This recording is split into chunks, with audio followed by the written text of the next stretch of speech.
I find myself wanting a car. I want a new one. I want it to be fancy. And this is something that's pretty constant in my life. And I keep trying to find ways to convince myself, just don't buy that new car for just a little bit longer. Just wait a little bit longer. And so this video is to help me, and hopefully it helps you. I know in my head, it's not a good idea financially in most cases. Actually, pretty much all cases. Here are 10 reasons that people want to get a new car after paying off their old car. And 10 reasons that debunk those. Let's go. Number 1, I drive a lot. Americans drive on average about 14,000 miles per year. So if you drive a lot, that could mean 25, 30,000 miles a year, somewhere in there. The average car lasts about 150,000 miles, give or take. And this is before it starts having minor problems, and about 200,000 miles before it starts having some major problems, like the engine and the transmission. Now, if you drive 30,000 miles per year and you drive for 5 years, you pay off your car in year 5, you've now driven 150,000 miles. Okay, you're starting to get into some minor issues now. So it's not the best right now, and you just don't know if it's going to be reliable to continue driving like you have been. Trade out your car, but don't get a new one, because if you get a brand new car, it loses 50% of its value in 5 years. If you got an average car, the new average is about $34,000. A lot of money. It would be worth about $17,000 in year 5. But you've paid $6,394 in interest if you're at a 7% loan. So you lost $23,394 in 5 years. I don't know about you, but if I set that money on fire, it would change my life. That would suck. I would never be the same. And that's essentially what you do when you buy a new car. You set $23,000 on fire. Unless you buy a Mercedes and it's more like 50.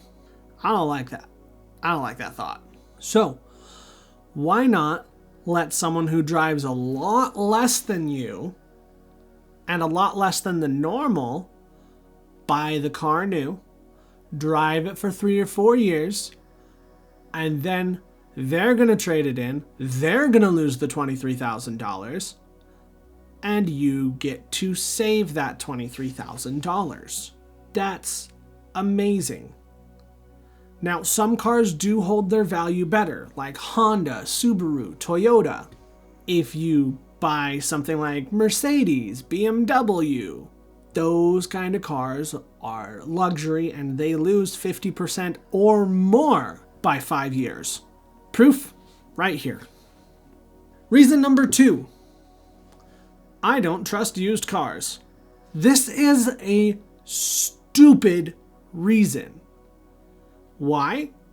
Because the second you drive off the lot, even 1 mile, guess what your new car becomes?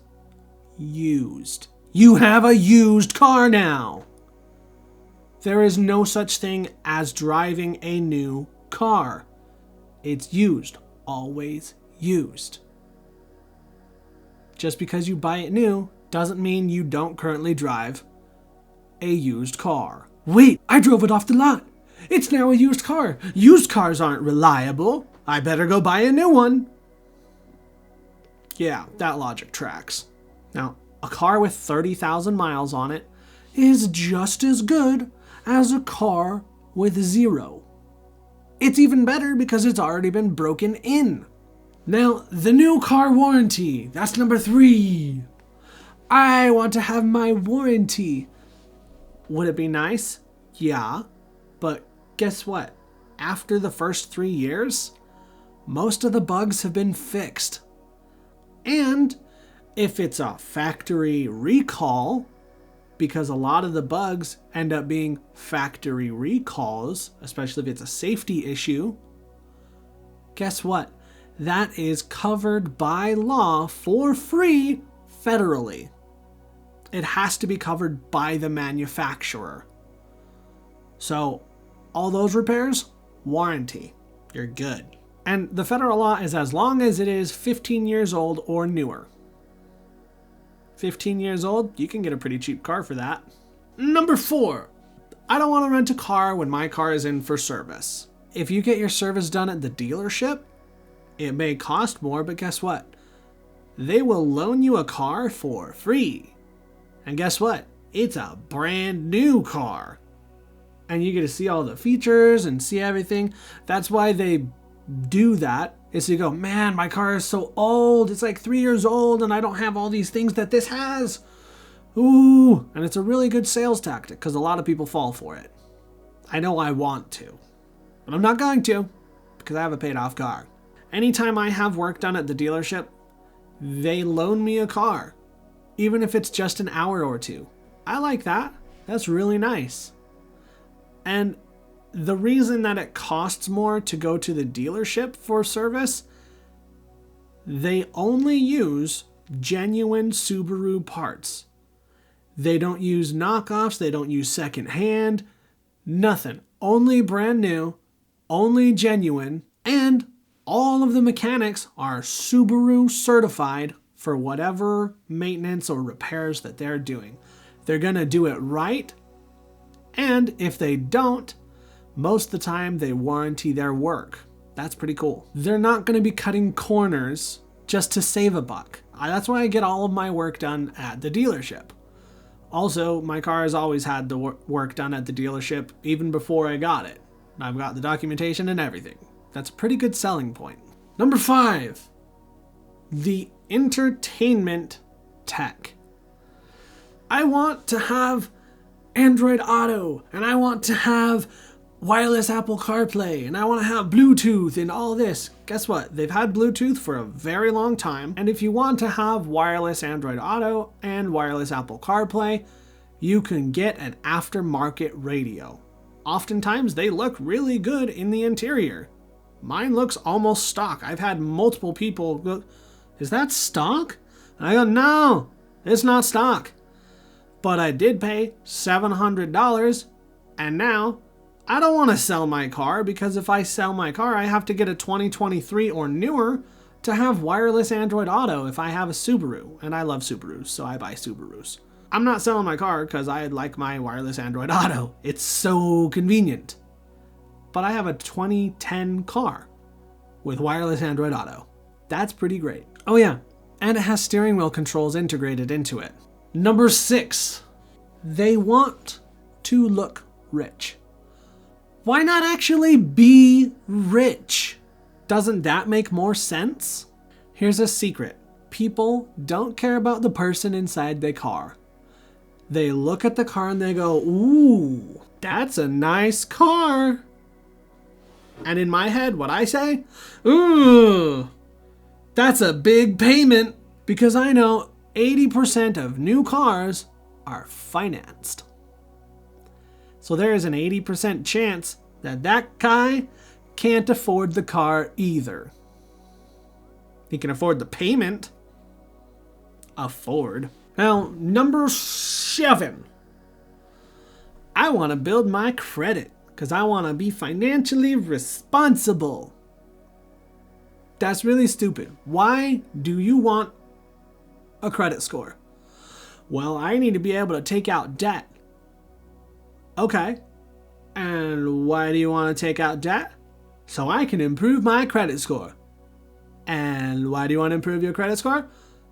So I can take out more debt. Do you see the rat wheel that you're in? Yeah.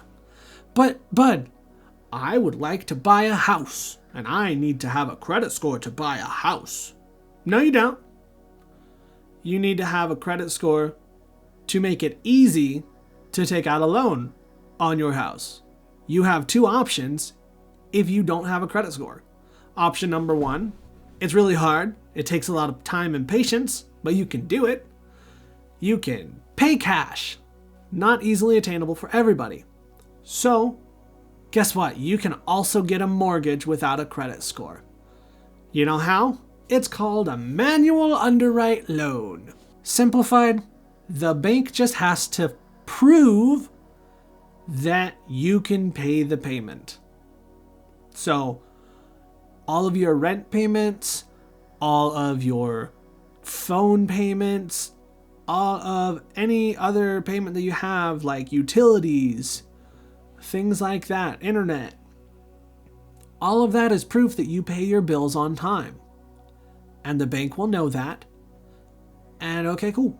We'll get you a mortgage. Now, not all banks are smart enough to do a manual underwrite loan. So you gotta find one that does. So you can find a mortgage company, you call them up and you go, do you do manual underwriting? And if they say, what? Then you hang up the phone and go to a different one. Now then, number 8. 8? Yes, number 8. Because you can. Well, if you can light $34,000 on fire and be okay with it, fine, go get yourself a new car.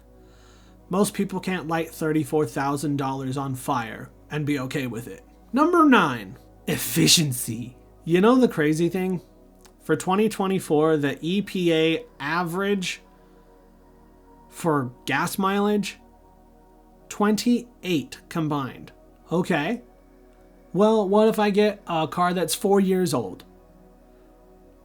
The average is 25.7. Little math real quick. At $3 a gallon, 14,000 miles, 25.7 miles to the gallon is $1,634 per year. And at 28, it's $1,500.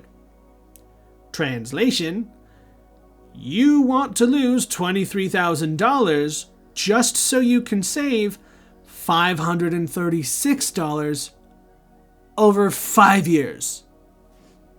That math ain't mathin'.